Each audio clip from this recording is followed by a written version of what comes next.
네, 인사드리겠습니다. 안녕하세요. 네, 오늘 함께 시편 123편을 보겠습니다. 시편 123편이 오늘 본문이고요. 내가 눈을 들어 주를 향하나이다 라는 제목으로 오늘 말씀을 나누려고 합니다. 시편 123편이요, 펴보시면 아주 짧은 시편입니다. 네 구절로 되어 있습니다. 먼저 전체 말씀을 한번 읽을 텐데요. 말씀을 읽을 때 이 시편 기자의 눈이 어디를 향하고 있는지 이렇게 생각하면서 한번 읽어보시면 좋을 것 같습니다. 시편 123편입니다. 성전에 올라가는 노래. 하늘에 계시는 주여, 내가 눈을 들어 주께 향하나이다. 상전의 손을 바라보는 종들의 눈같이, 여주인의 손을 바라보는 여종의 눈같이 우리의 눈이 여호와 우리 하나님을 바라보며 우리에게 은혜 베풀어 주시기를 기다리나이다. 여호와여, 우리에게 은혜를 베푸시고 또 은혜를 베푸소서. 심한 멸시가 우리에게 넘치나이다. 안일한 자의 조소와 교만한 자의 멸시가 우리 영혼에 넘치나이다. 제가 눈에, 이 시선에 한번 집중해서 말씀을 좀 읽어보시라고 말씀을 드렸는데요. 이 시편이 이 시선에 대한 말씀이어서 그렇습니다. 1, 2절은 보시면 이제 눈이라는 표현이 계속 나와서 이 눈을 들어서 그 시선을 하나님께 향하는 것에 대해서 강조를 하고 있고요. 3절에서 4절은 보시면 여기서 이제 눈이라는 단어가 나오지는 않는데요. 이 시선이 어디를 향해 있는지는 우리가 알 수 있습니다. 3절에서 4절에서 말하고 있는 이 상황이 어떤 상황이냐 하면은 멸시가 넘치는, 조소가 넘치는 그러한 상황입니다. 멸시를 받고 있는 상황이니까 그 눈은 분명히 아래를 향하고 있을 겁니다. 그렇죠? 나를 멸시하는 사람이 나를 내려다보고 있을 거고요. 나는 고개를 숙이고 아래를 보고 있는 상황이 3절과 4절의 상황이다. 이제 그렇게 말을 할 수 있습니다. 그런 상황에서 눈을 들어서 보는 거죠. 누구를 보냐 하면은 하나님을 봅니다. 하나님을 향합니다. 그리고 기도를 합니다. 이 시편 123편 전체가 그렇게 하나님께 드리는 직접적인 기도문이라고 할 수 있습니다. 그래서 오늘 이 본문 말씀을 통해서요, 기도에 대해서 같이 좀 생각을 해보려고 합니다. 이 기도의 세 가지 측면을 함께 살펴볼 텐데요. 이 기도의 대상, 그리고 태도, 그리고 이유에 대해서 살펴볼 겁니다. 기도의 대상, 기도의 태도, 기도의 이유에 대해서 같이 좀 살펴보겠습니다. 이것을 통해서요, 우리가 하나님의 예배자로서 드리는 기도에 대해서 좀 내 기도를 점검을 해보고요, 또 우리가 더 하나님께 합당한 기도를 드릴 수 있기를 바랍니다. 먼저 기도의 대상인데요, 1절을 보시면 다시 한번 읽겠습니다. 하늘에 계시는 주여, 내가 눈을 들어 주를 향하나이다 라고 그렇게 기도를 합니다. 121편하고 좀 비슷하게 시작을 하죠. 그렇죠? 121편에서도 눈을 들었었잖아요. 그때는 눈을 들어서 어디를 봤나요? 산을 봤었죠. 그렇죠? 내가 산을 향하여 눈을 들리라 라고 그렇게 했었습니다. 이 121편이 이제 성전으로 올라가는 그 순례자들이 눈을 들어서 자연스럽게 그 산을 바라보고, 그리고 하나님에 대해서, 그의 도움이 되는 하나님에 대해서 생각하는 그러한 시편이었습니다. 특별히 121편 말씀은 보시면은 계속해서 너라는 표현이 나오죠. 그렇죠? 여호와께서 너를 실족하지 않게 하시고 너를 지키시고, 그런 표현이 나오죠. 그래서 이 121편은 서로에게 그런 도움이 되시는 하나님을 생각나게 하면서, 상기시키면서 그렇게 격려하는 내용이다라고 그렇게 볼 수 있습니다. 123편은 이제 동일하게 눈을 드는 것으로 시작을 하는데요, 약간의 차이가 있습니다. 121편에서는 하나님에 대해서, 하나님께서 주시는 그 도움에 대해서 생각을 했다면요, 이 123편은 그 하나님을 직접적으로 바라보고 있습니다. 그래서 이 시편은 하나님에 대해서 말하고 있지 않고요, 하나님께 말을 하고 있습니다. 그 하나님께, 하나님, 제가 지금 하나님을 보고 있습니다, 하나님을 바라보고 있습니다 라고 그렇게 말을 하는 거예요. 이 상황에서 내가 지금 하나님을 의지하고 있다라는 것을 하나님께 말씀을 드리고 있는 그러한 상황인 겁니다. 그러면서 이 하나님에 대해서 이렇게 부릅니다. 하늘에 계시는 주여, 하늘에 계시는 주라고 하나님을 부르고 있습니다. 성경은요, 이 하늘을 하나님께서 계신 곳, 하나님의 거처로서 그렇게 종종 이야기를 해요. 신명기 26장 15절에서는 주의 거룩한 처소 하늘이라는 표현이 나오고요, 시편 115편 3절에도요, 우리 하나님은 하늘에 계셔서라는 표현이 나옵니다. 그러니까 뭐 예루살렘이나 시온산이나 혹은 성전이나 그러한 곳들이 하나님이 계신 곳으로서 그렇게 종종 언급이 되기는 하는데, 실제로 하나님께서 그곳에 살고 계신 것은 아닌 거죠. 그래서 이 성전을 건축한 이후에 솔로몬도 이런 기도를 했습니다. 열왕기상 8장 27절을 보시면 하나님이 참으로 땅에 거하시리이까 하늘과 하늘들의 하늘이라도 주를 용납하지 못하겠거든 하물며 내가 건축한 이 성전이오리이까 라고 그렇게 말을 했습니다. 다만 그가 지은 그 성전의 의미에 대해서는 솔로몬이 이렇게 얘기를 했어요. 주께서 전에 말씀하시기를 내 이름이 거기 있으리라 하신 곳 이 성전을 향하여 주의 눈이 주야로 보시오며 주의 종이 이곳을 향하여 비는 기도를 들으시옵소서. 이 땅에 있는 성전은 하나님께서 그 이름을 두신 곳으로서 의미가 있었던 거예요. 그렇죠? 그래서 이 땅에 사는 사람들이 그 성전을 통해서 하나님을 기억하고 하나님께 기도할 수 있었던 겁니다. 그래서 그 이어지는 솔로몬의 기도, 그 열왕기상 뒤에 말씀도 보시면요, 사람들이 이곳 성전을 향해서 하나님께 기도를 하면은 하나님은 하늘에서 들으시고 라고 표현을 합니다. 하나님은 하늘에서 들으시고 응답해 달라라고 그렇게 기도하는 것을 볼 수 있습니다. 하나님이 하늘에 계신 분으로서 그렇게 말을 하는 거예요. 그래서 예수님께서 제자들에게 가르치셨던 그 기도에서도 시작이 어떻게 합니까? 하늘에 계신 우리 아버지여입니다. 하늘에 계신 우리 아버지여. 하나님이 하늘에 계시다라고 성경은 말을 하는 거예요. 그런데 여러분, 이 표현을 좀 오해하시면 안 됩니다. 특별히 이제 어린 학생들 이제 그렇게 생각할 수 있는데, 하나님이 하늘에 계시다라고 하니까 그럼 하늘 어딘가를 가면은 그곳에 하나님이 계신가라고 생각을 할 수 있어요. 그렇죠? 우주 깊은 어딘가를 가면은 멀리 가면은 얼마나 멀리 갈지 모르겠지만 그곳 어딘가에 하나님의 궁정 같은 것이 있고 거기에 하나님이 계시구나, 이제 그렇게 생각을 할 수 있는데 그런 표현은 아닙니다. 우리가 아무리 좋은 비행기, 아무리 좋은 우주선 타고 가도 하나님이 계신 그 곳에 우리가 갈 수는 없어요. 왜 그러냐 하면은 하나님은 우리처럼 육체를 가진 분이 아니시잖아요. 그렇죠? 육체를 가진 분이 아니셔서 어떠한 물리적인 공간에 그곳에서 자리를 차지하고 계시는 그러한 분이 아니신 겁니다. 그래서 그런 측면에서 보면은 하나님은 어느 곳에도 없습니다. 우리가 어느 곳을 찾아봐도, 이 땅을 아무리 샅샅이 뒤져보고 뭐 산속 깊은 데도 가보고 깊은 바다도 가보고 우주 깊이 다 찾아봐도 그 어느 곳에도 하나님은 계시지가 않습니다. 이 부분만 잘라서 어디 유튜브에 올리면 굉장히 이상한 얘기를 제가 한 게 되겠죠. 성경은요, 근데 이렇게도 말을 합니다. 시편 139편 7절 8절을 보시면 내가 주의 영을 떠나 어디로 가며 주의 앞에서 어디로 피하리이까? 내가 하늘에 올라갈지라도 거기 계시며 스올에 내 자리를 펼지라도 거기 계시니이다. 다윗의 고백인데요, 다윗이 이렇게 고백을 했습니다. 내가 어디를 가도 그곳에 하나님이 계시다라는 거예요. 하늘에 가면 우리가 하늘에 하나님이니까 당연히 그곳에 하나님이 계시겠지라고 생각을 하는데, 여기 말씀에 보면은 스올에 내 자리를 펴도 거기도 하나님께서 계신다라고 그렇게 이야기를 해요. 다윗만 이렇게 고백을 할 수 있는 것이 아니고요, 모든 사람이 다 똑같이 이렇게 고백을 할 수 있습니다. 하나님은 우리 눈으로 볼 수 있는 어느 곳에도 물리적으로 계시지는 않지만 영적으로는 어느 곳에나 계시기 때문에 이렇게 이야기를 할 수 있는 겁니다.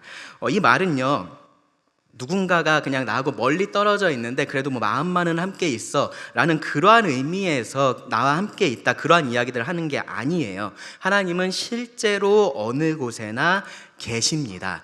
하나님께는 미지의 영역이라는 것이 없는 거예요. 그것이 물리적인 영역이 됐든지 우리 마음이 됐든지 우리의 생각이 됐든지 영적인 어느 곳이든지 하나님은 모든 곳에 계십니다. 그러면 이렇게 생각을 해보면 왜 성경이 하나님을 하늘에 계신 분이다라고 그렇게 말을 하는지 조금 의아스럽습니다. 하나님이 여기도 계시고 저기도 계시고 물리적으로 따지면은 아무 곳에도 안 계신데 왜 하늘에 계신다라고 이야기를 할까? 두 가지를 생각해 볼 수 있습니다. 이것이 우리가 하나님을 이해하는 데 도움이 되는 표현이어서 그렇습니다. 첫째로는 뭐냐면요, 이 하늘이라는 것 자체가 우리 눈에 보이는 하늘이 아니라 영적인 세계를 의미하는 그러한 의미에서의 하늘이기 때문에 그렇습니다. 그래서 하나님께서 하늘에 계시다라고 말을 할 때는요, 그분이 우리와는 다른 세계에 계시다, 다른 차원에 계시다라는 의미가 됩니다. 전도서 5장 2절에 보시면요, 전도자가 이런 얘기를 해요. 5장 2절 중간쯤에 보시면 하나님은 하늘에 계시고 너는 땅에 있음이니라 라고 말을 합니다. 전도자가 강조하고 있는 건 뭐냐면요, 차이입니다. 차이. 하나님은 하늘에 속해 있는 하늘, 영적인 존재이시고 너는 이 땅에 있는 육적인 존재다. 지금 그런 이야기들을 하고 있는 거예요. 그 차이를 이야기하고 있는 거지 하늘과 땅이 얼마나 멀리 있는지 그 거리를 말하고 있는 것이 아닙니다. 하나님은 사람과 다르시다라는 것을 말을 하고 있는 거예요. 하늘의 하나님은 땅에 사는 우리와는 다른 분이시다라는 것을 알게 하기 위해서 성경은 하나님에 대해서 하늘에 계시는 하나님이라는 표현을 사용한다라는 거예요. 그리고 둘째는 뭐냐면요, 하나님의 높으심을 강조하기 위해서 그 표현을 사용합니다. 하나님의 주권을 강조하기 위해서 그 표현을 사용을 해요.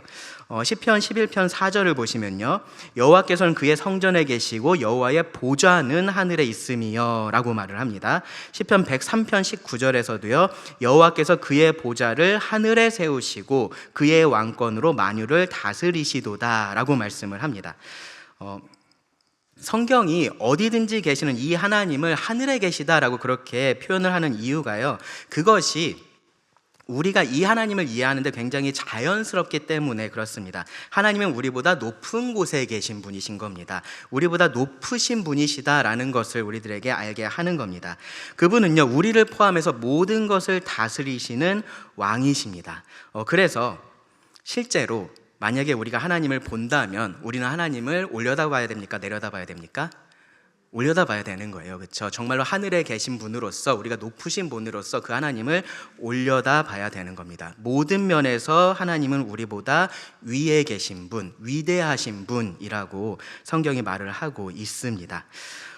이것이 하나님의 본질적인 특징이에요. 그리고 그것에 따라서 우리가 하나님에 대해서 가져야 할 기본적인 태도, 아주 기본적인 태도를 우리들에게 말해줍니다. 그 높으신 하나님을 우리가 경외해야 한다는 것, 그 하나님 앞에서 우리가 엎드리고 순종해야 한다라는 그 사실을 이야기를 해줍니다. 그런데 흥미롭게도요, 이것이요, 이 하나님의 위대하심에 대한 딱 절반의 설명입니다. 하나님의 높으심이라는 것이 하나님의 위대하심에 대한 절반의 설명이라는 거예요. 하나님의 위대하심은요, 하나님의 이러한 본질적인 높으심만으로 나타나지는 않는다라는 겁니다. 몇 개 말씀을 읽어드릴게요. 시편 11편 4절에 보시면 이렇게 말합니다. 여호와께서는 그의 성전에 계시고 여호와의 보좌는 하늘에 있음이요. 이 부분을 아까 읽었었죠. 근데 그 뒤에 말씀을 보시면 그의 눈이 인생을 통촉하시고 그의 안목이 그들을 감찰하시도다 라고 말합니다. 시편 113편 5절 6절을 보시면요, 여호와 우리 하나님과 같은 이가 누구리요? 하나님처럼 위대하신 분이 없다라는 거예요. 근데 그러면서 뭐라고 말하냐면은 높은 곳에 앉으셨으나, 하나님의 높으심이죠, 그렇죠? 근데 6절에 보시면은 스스로 낮추사 천지를 살피시고, 하나님의 위대하심을 하나님의 높으심 그리고 하나님의 낮추심으로 지금 이야기를 하고 있다라는 겁니다. 시편 138편 6절도 보시면요, 여호와께서는 높이 계셔도 낮은 자를 굽어 살피시며 라고 말을 합니다. 이사야 57장 15절도 보시면 이렇게 말합니다. 지극히 존귀하며 영원히 거하시며 거룩하다 이름하는 이가 이와 같이 말씀하시되 내가 높고 거룩한 곳에 있으며 또한 통회하고 마음이 겸손한 자와 함께 있나니. 하나님의 위대하심이라는 것이요, 본질적인 높으심만으로서 나타나는 것이 아니고요, 하나님께서 스스로를 낮추시는 것으로서도 나타난다라는 겁니다. 이 하나님의 위대하심이라는 것이 하나의 빙산이라면 그 높으심은 수면 위에 드러난 그 빙산의 일부분인 거고요, 그리고 하나님의 낮추심이 그 수면 아래에 숨겨져 있는 빙산의 나머지 부분이다라고 그렇게 말을 할 수 있다라는 거예요. 이런 하나님의 위대하심이 사실은 역사를 통해서 수도 없이 계속해서 드러났습니다. 하나님께서 우리의 삶에 개인적으로 그리고 이 하나님의 백성들에게 공동체에게 개입하시는 그 모든 것들을 통해서 바로 이 하늘의 하나님, 이 위대하신 하나님을 바로 볼 수 있게 그렇게 하신 거예요. 그런데 그 모든 사건들 중에서 가장 극적인 거 하나를 꼽으라면 이겁니다. 빌립보서 2장 6절부터 8절입니다. 그는 근본 하나님의 본체시나 하나님과 동등됨을 취할 것으로 여기지 아니하시고 오히려 자기를 비워 종의 형체를 가지사 사람들과 같이 되셨고 사람의 모양으로 나타나사 자기를 낮추시고 죽기까지 복종하셨으니 곧 십자가에 죽으심이라. 가장 높으신 하나님께서 가장 낮은 곳으로 내려오신 사건입니다. 창조주가 피조물을 구원하기 위해서 피조물과 같이 된 그러한 사건입니다. 이 구원하심이, 하나님의 이 영혼 구원이야말로요, 하나님의 위대하심이라는 것이 어떠한 의미인지를 우리들에게 가장 잘 보여주는 그러한 사건이었습니다. 하나님은 모든 권세와 모든 능력을 가지신 분이세요. 그렇게 높으신 분이십니다. 그렇기 때문에 그 힘으로 모든 피조물들을 그냥 굴복시킬 수 있는 그러한 분이십니다. 그런데 그런 하나님께서 자기를 낮추기를 선택하신 거고요. 그리고 이 빌립보서 말씀에 이 표현을 그대로 가져오자면 복종하기를 선택을 하신 겁니다. 가장 높으신 분으로서 모든 피조물을 복종시키시는 그분께서 스스로 복종하기를 선택을 하셨다라는 거예요. 물론 궁극적으로 예수님은 아버지 하나님께 복종을 하셨죠, 그렇죠? 근데 예수님께서 이 땅에 계셨을 때 하신 말씀을 보세요. 예수님은 사람들 가운데 내가 어떤 자로 있다고 하셨습니까? 나는 섬기는 자로 있다라고 말씀을 하셨습니다. 그리고 그 섬김의 끝이 뭐였습니까? 자기 목숨을 많은 사람의 대속물로 주는 것이었습니다. 우리는요, 예수님에 대해서 종이라는 표현을 사실 아무렇지 않게 써요. 그렇죠? 예수님께서 섬기셨다라는 말을 그냥 아무렇지 않게 그렇게 사용을 합니다. 그런데 이 예수님이 정말로 본질적으로 어떠한 분이신지를 생각하면 이 단어가 정말로 어울리지 않는 단어다라는 것을 알 수 있습니다. 누구도 예수님을 이렇게 만들 수 없는 겁니다. 근데 어떻게 하신 거예요? 스스로 그렇게 하신 겁니다. 스스로 자신을 낮추셨고요. 그렇게 해서 하나님의 위대하심을 나타내 보이셨다라는 겁니다. 우리가 눈을 들어서 하늘에 계시는 하나님께 이 시선을 향한다라는 것은요, 바로 이런 하나님을 바라보는 겁니다. 나하고는 다른데 나와 함께 하시는 하나님을 바라보는 겁니다. 감히 내가 가까이 나아갈 수 없는 분이세요. 근데 나에게 가까이 오시는 그 하나님을 바라보는 겁니다.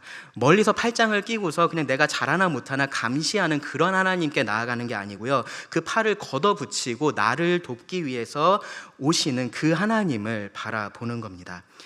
그런 하나님이 기도의 대상인 거예요. 그래서 우리가 언제든지 하나님을 향해서 눈을 들 수가 있는 겁니다. 그리고 하나님께서 그렇게 하라고 하세요.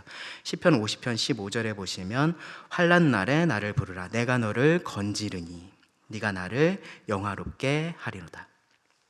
요한복음 14장 13절과 14절에도 예수님께서 이렇게 말씀을 하셨습니다. 너희가 내 이름으로 무엇을 구하든지 내가 행하리니 이는 아버지로 하여금 아들로 말미암아 영광을 받으시게 하려 함이라. 내 이름으로 무엇이든지 내게 구하면 내가 행하리라. 이 두 말씀에서 여러분 잘 주목해서 보세요. 하나님은 우리들에게 하나님을 찾으라라고 말씀을 하셨고요. 그리고 그렇게 할 때에 우리를 구원하시겠다, 그 말을 들으시겠다라고 말씀을 하셨습니다. 그런데 거기에 하나 우리가 더 주목할 부분이 있습니다. 뭐냐 하면은 그렇게 하는 기도가 하나님을 영화롭게 한다라는 겁니다. 하나님께 영광을 돌리게 된다라는 겁니다. 어떻게 그렇게 되냐면요, 하나님께 기도한다라는 것은, 하나님께 기도를 한다라는 것은요, 우리가 전적으로 하나님을 의지한다라는 의미입니다. 이 모든 상황을 전적으로 하나님께 맡긴다라는 의미예요. 그러니까 그 결과를 통해서 나타난 그 모든 것들을 통해서도 그 모든 것을 맡으신 그 하나님께서 영광을 받으시는 겁니다. 이런 면에서 우리가 무언가를 구하는 기도가 하나님께 영광이 되는 겁니다.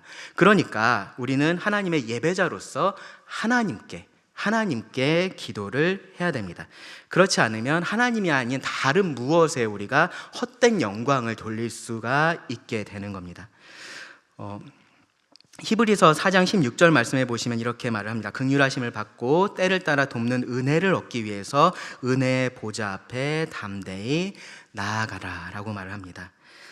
시편 기자처럼요, 하나님께 내가 눈을 들어 주께 향하나이다 라고 그렇게 우리가 고백할 수 있는 겁니다. 하나님께 나아가서 그렇게 할 수 있는 겁니다. 내가 지금 전적으로 하나님을 의지하고 있다라는 사실을 하나님께 말씀을 드리는 거예요. 그러면 자기 이름을 위해서 일하시는 그 하나님께서, 자기 영광을 위하여서 행하시는 그 하나님께서 이렇게 하나님을 바라보고 하나님께 나아오는 자들에게 자신을 나타내시는 겁니다. 그것을 기억하고 우리가 그 하나님께 나아가서 기도를 해야 됩니다. 두 번째로요, 2절 말씀에서 이 기도의 태도를 우리가 볼 수 있습니다. 2절 말씀을 읽겠습니다. 상전의 손을 바라보는 종들의 눈같이, 여주인의 손을 바라보는 여종의 눈같이 우리의 눈이 여호와 우리 하나님을 바라보며 우리에게 은혜 베풀어 주시기를 기다리나이다. 하늘에 계시는 그 하나님께 기도하는 우리의 합당한 태도가 여기 기록되어 있습니다. 전 두 가지를 말씀을 드리려고 하는데요. 첫째는 뭐냐면은 자기 위치를 제대로 아는 겸손입니다. 겸손. 시편 기자는요, 여기서 하나님과 이 하나님을 바라보는 사람과의 관계를 조금 더 명확하게 지금 이야기를 하고 있어요. 이 둘의 관계를 지금 뭐로 이야기를 하고 있냐면요, 상전과 종의 관계로 이야기를 하고 있습니다. 그리고 여주인과 여종의 관계와 같다라고 지금 말을 하고 있습니다. 이것이 분명한 하나님과 사람 사이의 관계입니다. 평등한 관계가 아니고요, 상하 질서가 있는 그러한 관계인 거예요.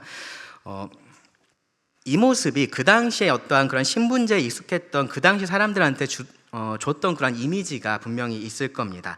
주인을 섬기는 종들은요, 여러분 그 상황을 한번 생각을 해보세요. 주인을 섬기는 종들은 이 주인에게서 눈을 떼면은 안 됐습니다. 그러니까 이게 뭐 대놓고 계속 이렇게 뚫어져라 쳐다보고 있고 이제 그런 것이 아니라 이 주인의 일거수일투족에 민감하게 내가 반응을 해야 된다라는 거예요. 주인이 손짓을 하면은 그것이 무엇을 의미하는지를 내가 알아야 되는 겁니다. 주인이 원하는 것을 내가 알고 미리미리 그러한 상황들을 빠르게 읽고 준비해 놓고 대비해 놓고, 종들은 그렇게 했어야 됐었다라는 거예요. 그것이 종이 하는 일이었습니다. 뭐 오늘날에도 이것하고 비슷한 관계가 없지는 않은 것 같아요. 높은 위치에 있는 사람들과 그들을 섬기는 비서 같은 그러한 사람들의 관계가 아마도 비슷할 겁니다. 군대에서 이 상관을 1대1로 섬기는 일을 하는 사람들이 있어요. 그렇죠? 부관들이라고 하는데, 그러한 상하 관계가 명확한 관계가 아마도 이러한 상황들에 대해서 말을 해 줄 겁니다. 2절에서 말하고 있는 상황이요, 이런 상황입니다. 그런데 이것하고 유사하기는 한데 똑같지는 않습니다. 뭐냐면요, 방금 전에 제가 말씀드렸던 그러한 상황을 여러분 생각해 보시면 그 상황에서 종들은 굉장한 두려움 가운데 주인을 계속해서 보고 있을 겁니다. 굉장한 긴장감 가운데 주인이 지금 뭐를 하려고 하는 거지, 어떻게 하려고 하는 건지, 그러한 것들을 계속해서 보고 있어야 됐었을 겁니다. 그런 것들을 혹시라도 중요한 것을 내가 놓치게 되면은 어떠한 해를 입을 수도 있기 때문에 그렇게 했을 겁니다. 그런데 여기 2절에서 하나님의 종들이 하나님의 손을 바라보고 있는 이유는 사실은 그런 이유가 아니에요. 그렇죠? 이 말씀에서 보시면요, 그들은 무엇을 기대를 하고 있습니까? 하나님의 은혜를 기대하고 있죠. 그렇죠? 하나님의 은혜를 기대하고 있습니다. 그 은혜를 기대하면서 하나님의 손을 바라보고 있습니다. 시편 104편 28절에는 이런 말씀이 있습니다. 주께서 주신즉 그들이 받으며 주께서 손을 펴신즉 그들이 좋은 것으로 만족하다가. 시편 145편 15절 16절도 비슷한 말씀이 있습니다. 모든 사람의 눈이 주를 앙망하오니 주는 때를 따라 그들에게 먹을 것을 주시며 손을 펴사 모든 생물의 소원을 만족하게 하시나이다. 하나님은 그 손을 펴셔서 좋은 것을 주시는 분이신 거예요. 그래서 하나님의 종들이 하나님의 손을 바라보고 있는 이유도 바로 그 하나님께서 주시는 좋은 것을 기대하고 있기 때문에 그것을 바라보고 있는 겁니다. 그러면 왜 이 시편 기자가 이것을 이 종과 주인의 모습으로 묘사를 했을까? 왜 그러냐 하면요, 그것이 사실이어서 그렇습니다. 실제로 하나님과 우리 사이의 관계가 실제로 그런 것이기 때문에 그렇습니다. 그래서 우리가 하나님께 나아가서 무언가를 구할 때 우리의 태도가요, 뭔가를 맡겨놓은 것을 찾으려고 하는 사람처럼 그렇게 할 수가 없는 거예요. 주인이 종에게 나가서 뭐 내놔라고 하는 것처럼 우리가 하나님께 나가서 하나님 이거 저한테 주세요라고 그렇게 할 수는 없는 겁니다. 내가 열심히 일한 것에 대한 급여를 받는 것, 그 급여는 누구 겁니까?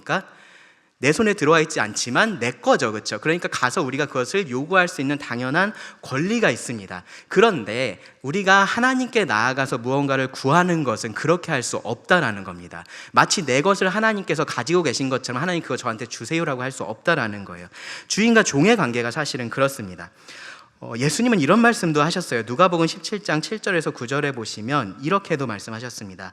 너희 중에 누구에게 밭을 갈거나 양을 치거나 하는 종이 있어 밭에서 돌아오면 그더러 곧 와 앉아서 먹으라 말할 자가 있느냐? 도리어 그더러 내 먹을 것을 준비하고 띠를 띠고 내가 먹고 마시는 동안에 수종 들고 너는 그 후에 먹고 마시라 하지 않겠느냐? 명한 대로 하였다고 종에게 감사하겠느냐?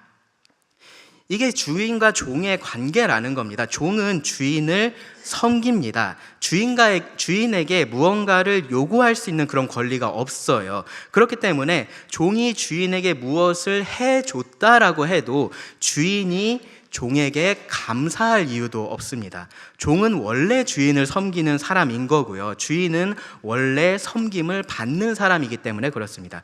그것이 하나님과 우리 사이의 본래 관계라는 거예요.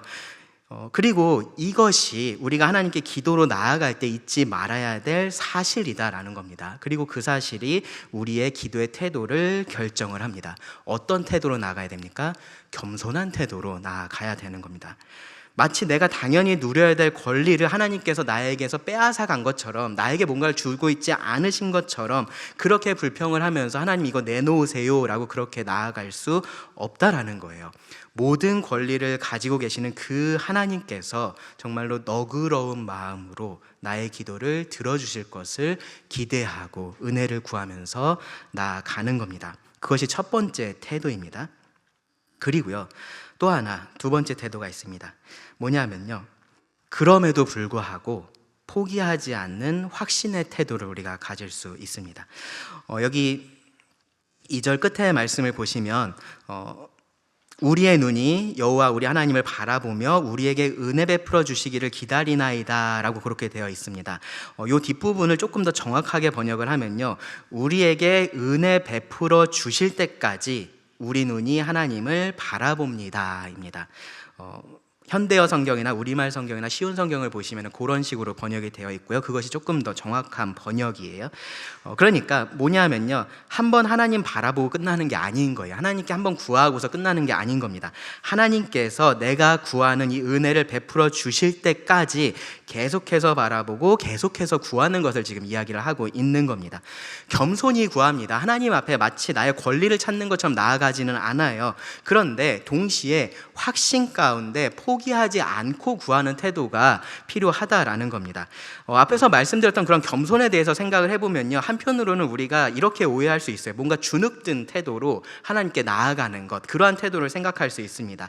가끔씩 아이들이 그렇죠. 아이들이 굉장히 주눅이 들어있어서 부모에게 가서도 뭔가 제대로 자기가 원하는 것을 말하지 못하는 경우들이 있어요.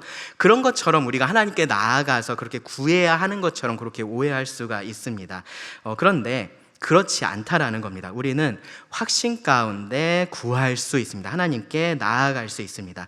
앞에서 하나님의 위대하심에 대해서 두 가지 측면을 말씀드렸어요. 그렇죠? 하나님의 높으심과 하나님의 스스로 낮추심이 있습니다. 겸손이라는 것이 그 하나님의 본질적인 높으심에 대한 반응이라면요, 하나님의 스스로 낮추심에 대한 우리의 반응은 확신이 되어야 되는 겁니다. 하나님은 나에게 은혜 베풀기를 원하시는 분이시구나. 하나님은 나에게 좋은 것을 주기 원하시는 분이시구나. 그것에 대한 확신 가운데 하나님께 나아가는 겁니다. 이 하나님의 손이 우리가 바라보고 있는 그 하나님의 손이요, 욕심 많은 부자 같지 않은 거예요. 손에 무언가를 꽉 쥐고서 절대로 주지 않으려고 하는 그러한 분이 하나님은 아니시다라는 겁니다. 하나님은 우리들에게 좋은 것을 주기를 원하세요. 그래서 하나님께서 주실 것이다라는 확신 가운데 계속해서 구할 수가 있습니다. 누가복음 18장을 보시면 예수님이 기도에 있어서 이러한 태도를 우리가 가져야 할 것에 대해서 말씀하신 비유가 있습니다.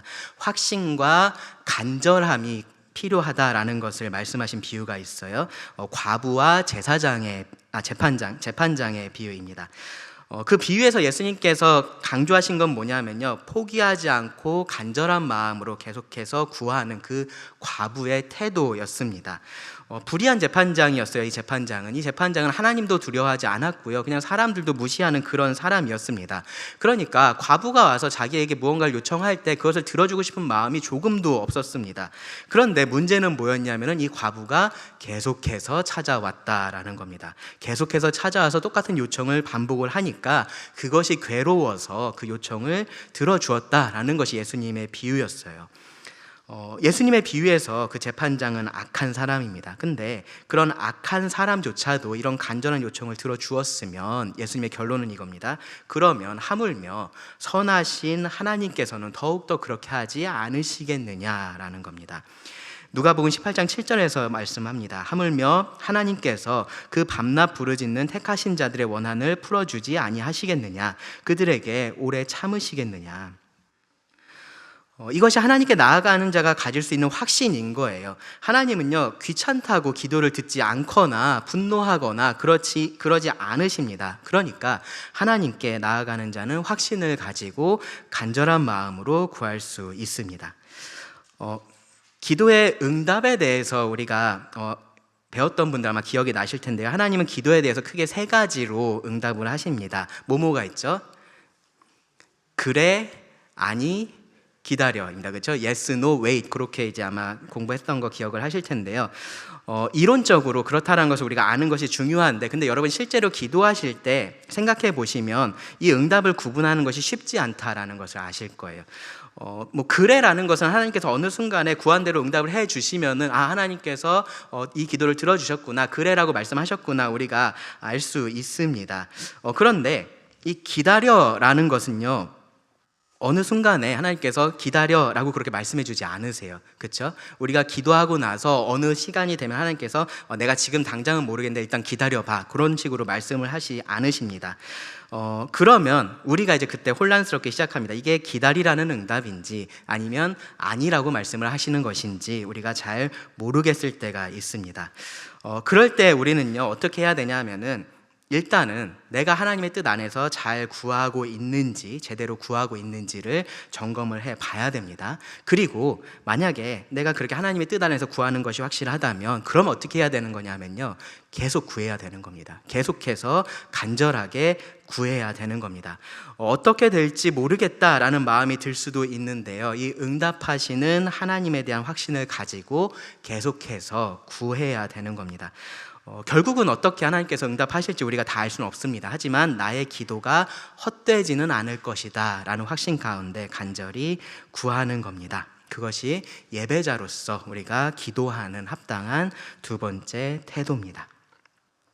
마지막으로요, 3절과 4절에서 우리가 기도하는 이유에 대해서 생각을 해볼 수 있습니다. 시편 기자가 1절과 2절에서는 그렇게 하나님의 은혜를 구하는 그런 기도에 대해서 말을 하고요, 이 3절과 4절에 가서야 왜 그런 기도를 하는지를 이야기를 합니다. 여호와여, 우리에게 은혜를 베푸시고 또 은혜를 베푸소서. 심한 멸시가 우리에게 넘치나이다. 안일한 자의 조소와 교만한 자의 멸시가 우리 영혼에 넘치나이다. 은혜를 베푸소서라는 말이 반복해서 나옵니다. 2절 끝에 나온 것까지 합치면 3번 연속으로 이 시편 기자는 은혜를 베풀어 달라라고 그렇게 하나님께 구합니다. 그만큼 지금 이 상황에서 하나님의 은혜가 절실하게 필요한 거예요. 왜 그렇게 절실하게 필요하냐? 여기 말씀에 따르면요, 멸시가 넘쳐서 그렇습니다. 멸시가 넘치기 때문에 넘치는 은혜가 필요한 그러한 상황인 겁니다. 여기 이제 넘친다라는 표현이 사용이 됐어요. 근데 이 표현이요, 사실은 긍정적인 의미로 대부분 사용이 됩니다. 그래서 풍성하다, 만족하다, 충분하다, 그러한 의미로 사용이 되는 단어예요. 근데 여기서는 그것이 부정적으로 사용이 된 겁니다. 좋은 것이 풍성한 상황이 아닌 거죠. 그렇죠? 멸시가, 그리고 4절에 보면요, 조롱이 넘치도록 풍성하게 내 삶에 가득한 그러한 상황 가운데 있는 겁니다. 멸시와 조롱이라는 것이요, 어떤 행동으로도 우리가 할 수 있는 것이기도 한데 가장 쉽게는 말로 우리가 할 수 있습니다. 어떤 식으로 하냐면요, 상대방이 굉장히 귀하다라고 생각하는 그것, 가치 있게 여기는 그것을 깎아내리는 것을 통해서 그렇게 할 수 있습니다.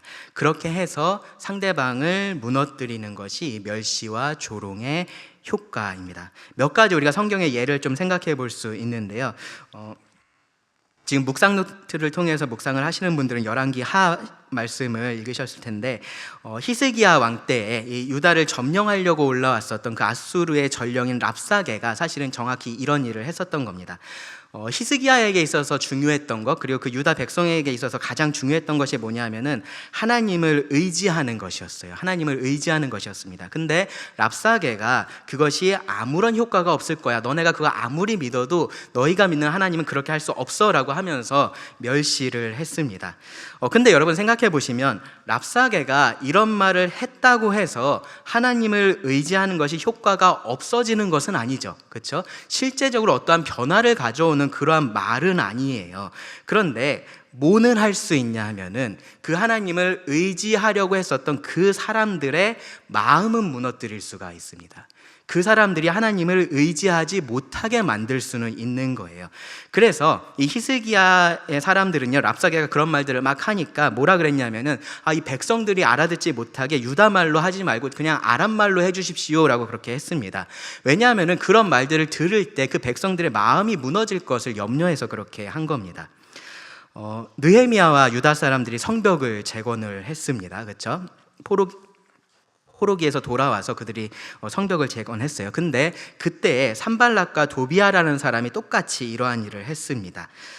멸시하는 말, 비방, 조롱하는 말을 했습니다. 느헤미야 4장 2절 3절을 보시면 자기 형제들과 사마리아 군대 앞에서 일러 말하되 이 미약한 유다 사람들이 하는 일이 무엇인가? 스스로 견고하게 하려는가? 제사를 드리려는가? 하루의 일을 마치려는가? 불탄 돌을 흙 무더기에서 다시 일으키려는가 하고 암몬 사람 도비아는 곁에 있다가 이르되 그들이 건축하는 돌 성벽은 여우가 올라가도 곧 무너지리라 하더라.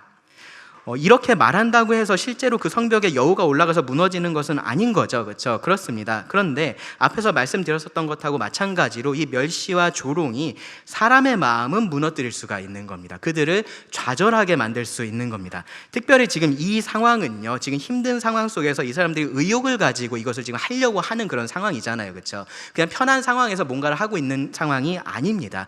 그런데 그런 상황에서 이러한 조롱의 말들은요, 의욕을 꺾어 놓는 겁니다. 이 멸시와 조롱이 반복되면 반복될수록 더 그런 효과가 나타납니다.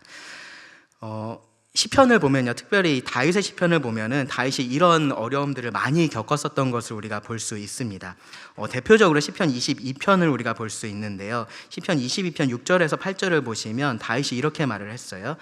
나는 벌레요 사람이 아니라 사람의 비방거리요 백성의 조롱거리니이다. 나를 보는 자는 다 나를 비웃으며 입술을 비축거리고 머리를 흔들며 말하되 그가 여호와께 의탁하니 구원하실걸, 그가 기뻐하시니 건지실걸 하나이다.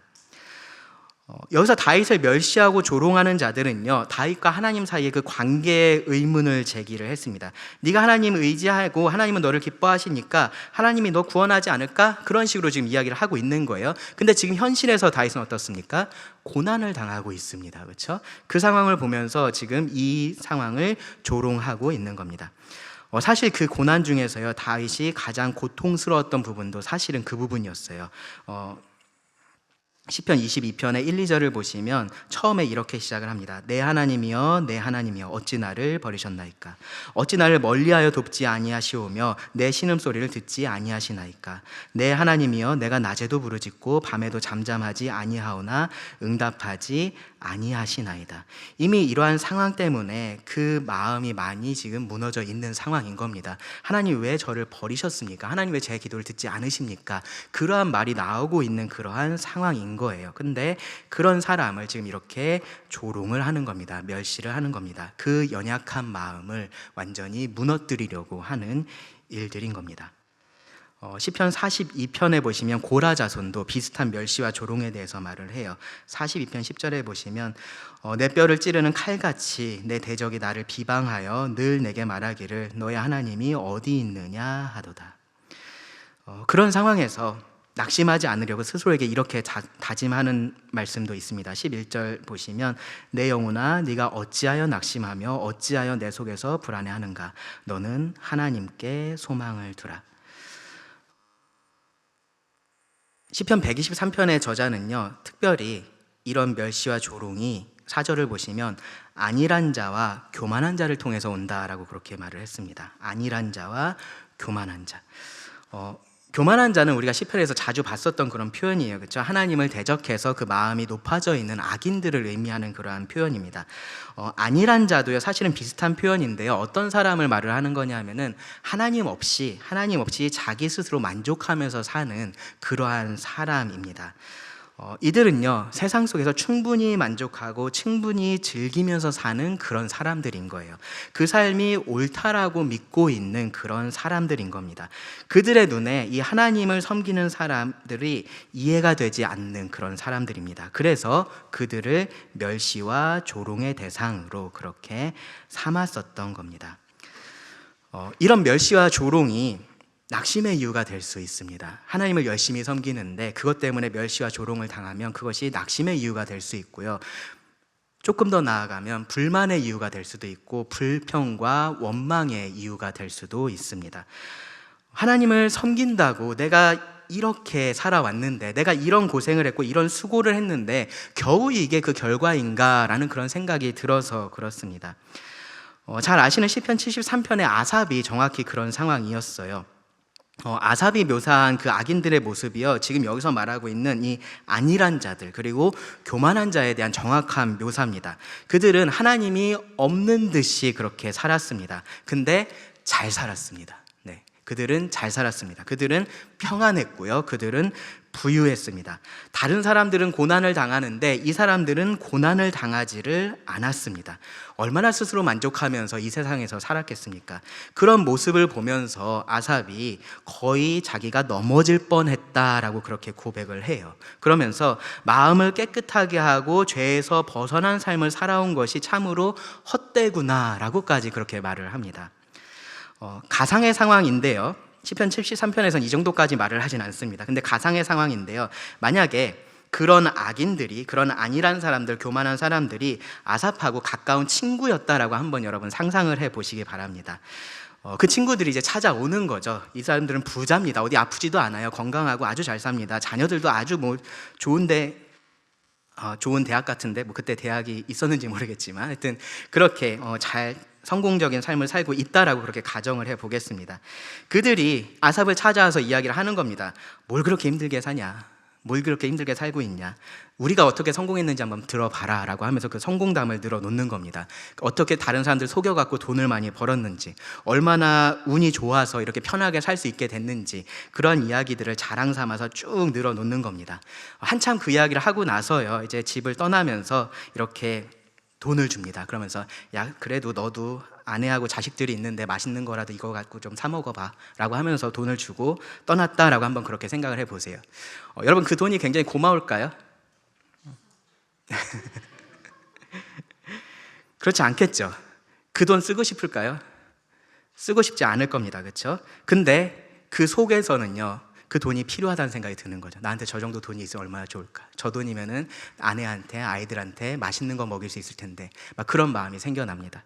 그런 마음이 정말로 수치스럽게 그렇게 느껴질 겁니다. 그러면서 이런 생각이 드는 거예요. 하나님을 믿고 사는 삶이 이렇게 사는 게 맞나? 정말로 하나님을 섬기는 사람이 이렇게 사는 것이 맞나?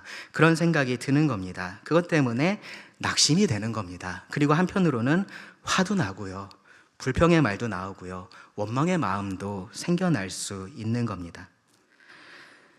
내 삶에서 하나님의 은혜보다 더 풍성한 세상의 멸시와 조롱이 있다라고 느껴질 때, 그때 우리에게 이러한 유혹이 찾아오는 겁니다.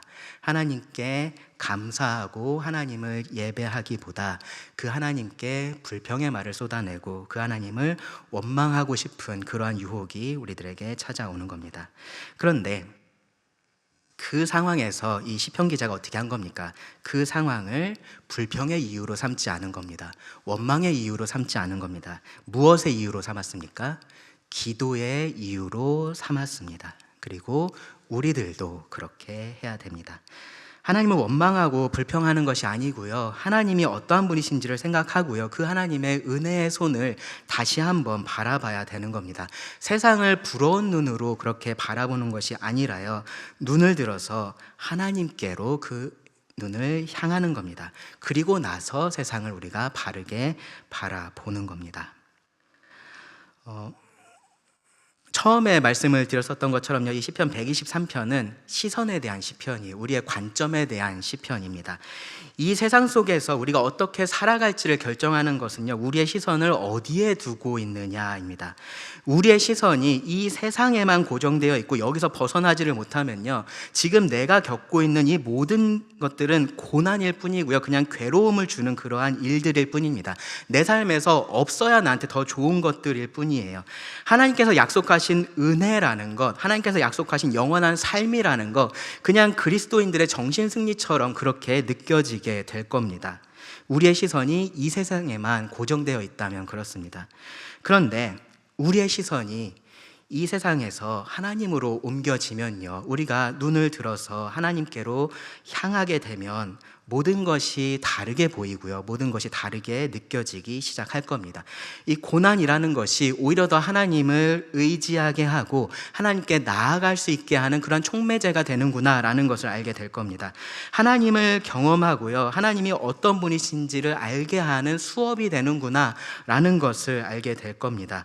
물론 그 안에서 괴로움이 있습니다. 고통스러운 마음이 있어요. 근데 그것을 가지고 하나님께 나아갈 수 있는 거고요, 그리고 결국은 그 모든 것에 감사하면서 하나님께 예배하는 그러한 실제적인 예배의 삶을 우리가 살 수 있는 겁니다. 우리의 시선이 어디를 향할 때요? 하나님을 향할 때, 이 땅에서 눈을 들어서 하나님을 바라볼 때 우리의 참된 예배가 시작되는 겁니다. 하나님은 졸지 않으십니다. 그렇죠? 졸지 않으시고요, 자기 백성을 지키고 계세요. 무슨 의미냐면 항상 바라보고 계신다라는 겁니다. 우리한테 필요한 것은요, 우리가 그 하나님을 바라보는 겁니다.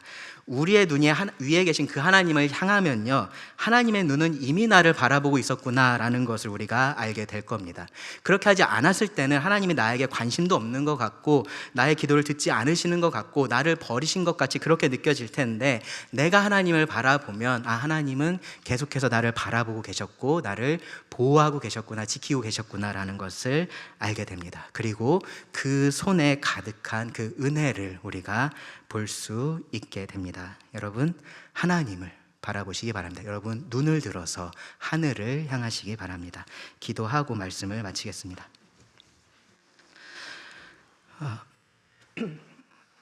은혜로우신 하나님, 또 오늘 우리에게 주신 이 말씀에 감사를 드립니다. 하나님, 우리가 눈을 들지 못해서 참 하나님에 대해서 오해하고 있는 것이 많은 것을 보게 됩니다. 하나님께서 우리의 눈을 들어서 하나님을 바라보게 하시고 또 우리의 눈을 밝혀주시기를 구합니다. 그래서 하나님을 바르게 바라보고 또 그리하여서 우리가 사는 이 삶을 바르게 바라볼 수 있게 하여 주시기를 구합니다. 하나님, 우리에게 하나님의 은혜가 필요합니다. 이 세상이 주는 것으로 즐거워하고 또 만족하며 그렇게 살아가지 않게 하여 주시고, 하나님의 은혜를 날마다 구하며 그 하나님으로 인하여서 만족하고 즐거워하는 자들이 되게 하여 주시기를 원합니다. 오늘 들은 말씀을 또 주님께 맡기며 예수님의 이름으로 기도드립니다. 아멘.